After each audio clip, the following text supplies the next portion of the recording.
রহমান বলে আমি তো আপনারে বেশি ভালোবাসি, আপনার কারণে উম্মত মাফ করব। কিন্তু বলেন না এই দুনিয়ায় সবচেয়ে বেশি কারে ভালোবাসেন? কামলিওয়ালার জবান বলছে হুসাইনু মিন্নি ওয়া আনা মিন হুসাইন, আমি হুসাইন রে বেশি ভালোবাসি।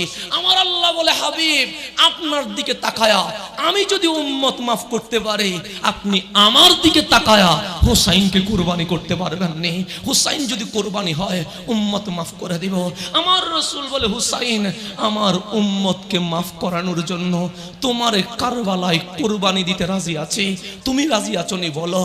হুসাইন দুটো হাত রেখে বলছেন 1000 বার যদি গর্দান কাটলে কামলিওয়ালার উম্মতকে যদি রহমান মাফ করে দেয়, আমি হুসাইন 1000 বার কুরবানি হতে রাজি আছি। হুসাইন আপনার বক্তে সালাম, যেই বক্ত মুস্তাফার বক্তের সাথে লেগে গেছে, আজীবন হুসাইনি হয়ে আমরা থাকতে রাজি আছি কিনা?